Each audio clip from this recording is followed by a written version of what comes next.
Tech back in focus next week with Nvidia headlining a big slate of earnings. Salesforce, Dell, CrowdStrike set to report. For more on what we can expect, as well as the latest read on early stage companies, let's bring in Tusk Venture Partners co-founder and managing partner Bradley Tusk.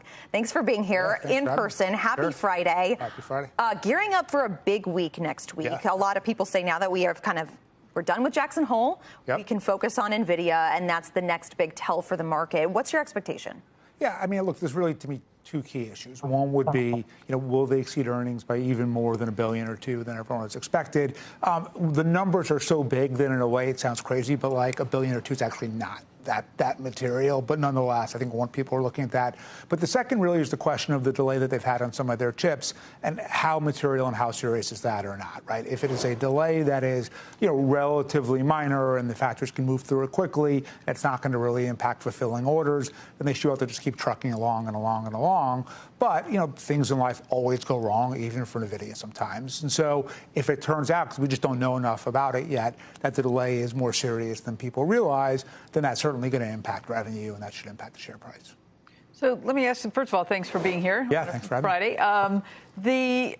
To me, it seems like it's a question of demand, not necessarily what they can fulfill, right? Even if they're delayed a little longer than expected, they haven't even commented really on if that's actually true. Let's say it is.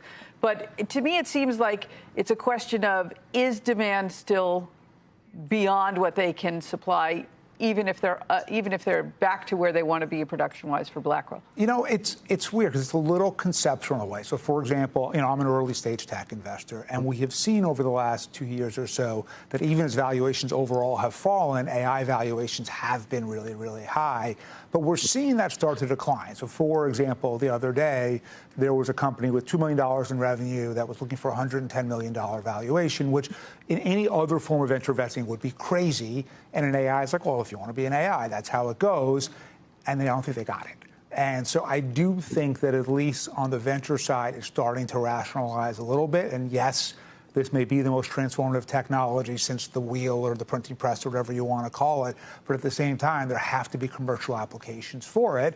And we've seen some cool stuff around generative AI like ChatGPT.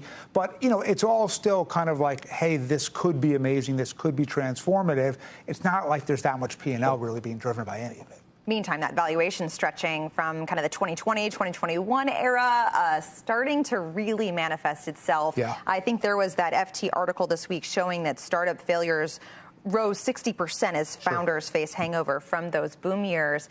What's it like out there right now, and how does that translate into the potential for an opening up of the IPO market, as well as just you being able to do your job? Right. So the good news is we're certainly entering at certainly better valuations than we were a couple of years ago. Things are much more rationalized. The reason why the public markets, I would argue typically correctly, were taking private valuations and when the companies went public, cutting them by 60, 70% is because we were just wildly overvalue everything as VCs. So now at least we're being a little more rational. That's a good thing. But at the same time, for our market to work, there has to be liquidity. And there really hasn't been any since 2021, whether it's on the IPO side or the M&A side. So on the IPO side, obviously the news out of Wyoming is really favorable. VCs certainly feel like an interest rate cut makes, as an asset class, VC more attractive than, say, fixed income is right now. The other part of it is, can we get the IPO market going? There's a lot of companies that are kind of waiting to go public and just waiting for that kind of favorable signal. And the other part is sort of the elections. What we know is we're going to see a change at the helm no matter what, whether it's Harris or Biden. So, for example, when we were talking earlier about crypto, one thing that I think is really encouraging for the industry is Gary Gensler is probably not going to be the SEC chair pretty soon. Either way, you can't be more negative for crypto than Gary Gensler. So even if it's Harris, whoever she puts in there can't possibly be as bad.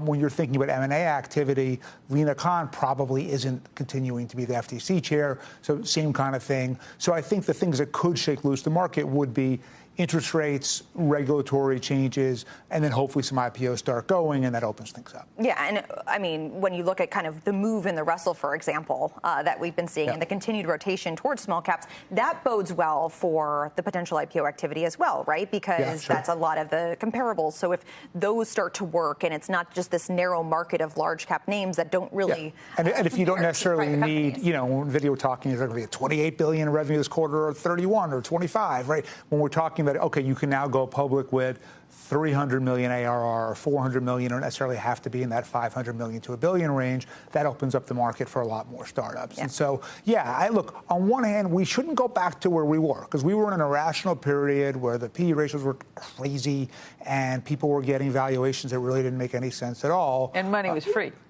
free. But where we are right now isn't good either, because ultimately the country needs innovation. It needs new tech growth so that the Nvidias of 20 years from now, are being born.